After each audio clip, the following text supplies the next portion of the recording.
Bismillahirrahmanirrahim. Assalamualaikum warahmatullahi wabarakatuh. Sahabat-sahabat sekalian, bertemu lagi dengan saya, Sukses dengan Logika Tuhan. Semoga sahabat-sahabat sekalian tetap diberi perlindungan oleh Allah Subhanahu wa Ta'ala dan selalu diberi kesehatan. Dan mudah-mudahan wabah yang sedang menimpa kita semua segera berlalu dan digantikan oleh rezeki yang melimpah oleh Allah Subhanahu wa Ta'ala. Sahabat-sahabat sekalian, seperti biasa, pada kesempatan ini saya akan berbagi ilmu, berbagi logika dengan Anda sekalian. Nah, sahabat-sahabat sekalian, semua yang terjadi di muka bumi ini pada dasarnya adalah rasional, bisa dipahami oleh akal kita. Mau tahu jawabannya, sahabat-sahabat sekalian? Perhatikan dan saya akan mencoba menjelaskannya. Mengapa semua yang terjadi di muka bumi ini semuanya rasional? Kita sering mendengar bahwa tidak seluruh isi Al-Quran itu bisa dipahami dengan rasio.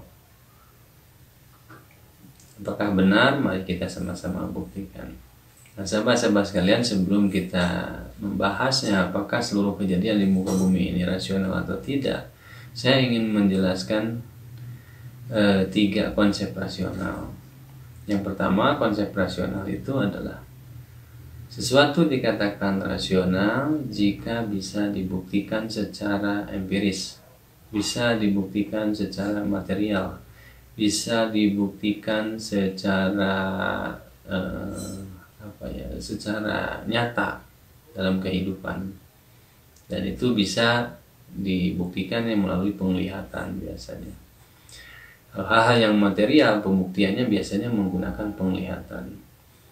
Nah, sesuatu tidak bisa dikatakan rasional jika tidak memenuhi kriteria itu. Nah, itulah ukuran rasional menurut pandangan empiris atau materialis. Nah, kalau orang barat biasanya ada yang pola berpikirnya materialis, maka ukuran rasionalnya adalah sesuatu yang bisa dibuktikan dan nyata di alam, yaitu dengan wujudnya terlihat melalui penglihatan. Nah, kemudian yang kedua, rasionalitas yang kedua itu adalah rasionalitas berdasarkan logika, berdasarkan akal. Nah, sumber pengetahuannya ya akal itu sendiri yang bisa memproduksi pengetahuan itu sendiri. Karena akal itu melalui penalaran dia bisa menghasilkan pengetahuan-pengetahuan baru. Itulah yang disebut dengan kemampuan berpikir rasional murni, yaitu menggunakan penalaran. Jadi semua pengetahuan yang ada di kepala dilakukan hubungan, dilakukan proses atau pengolahan oleh akal melalui proses berpikir, yaitu dengan menghubung-hubungkan konsep yang sudah ditemukan di akal, dia akan menghasilkan konsep atau pengetahuan baru, sehingga mereka beranggapan bahwa akal itu adalah sumbernya pengetahuan dan dia bisa menemukan kebenaran melalui proses nalar. Nah, yang ketiga adalah sumber pengetahuan yang sumbernya dari Al-Quran. Nah, di dalam Al-Quran kita dipandu oleh Allah Subhanahu wa Ta'ala bahwa segala sebab utama dan segala awal kejadian semuanya adalah Tuhan, dan semua akibat semua kejadian adalah akhirnya adalah Tuhan. Jadi kalau menurut pendapat yang pertama bahwa rasional itu harus dibuktikan, maka tidak semua rasional, karena ada yang tidak bisa dibuktikan. Demikian juga dengan yang rasio menggunakan akal, ada yang tidak masuk akal, karena apa yang dilihat oleh mata juga ternyata tidak dipahami oleh rasio. Apa yang dipahami oleh rasio ternyata tidak dibuktikan oleh kenyataan di alam. Dan sehingga makanya akal dan kemampuan berpikir rasional berdasarkan akal, kemampuan rasional berdasarkan sumber empiris itu sama-sama memiliki kemampuan. Jadi ada hal-hal yang tidak rasional. Nah, sebaliknya kalau misalkan kita menjadikan sebab itu adalah Allah Subhanahu wa Ta'ala dan akibatnya Allah Subhanahu wa Ta'ala, maka semuanya bisa dikatakan rasional. Sesuatu yang tidak dipahami oleh rasio empiris atau rasio berdasarkan akal, bagi Allah semuanya bisa terjadi. Maka rasional, kalau ada kejadian yang tidak dipahami oleh akal, rasional bisa terjadi karena itu penyebabnya adalah Allah. Yang punya kehendaknya adalah Allah.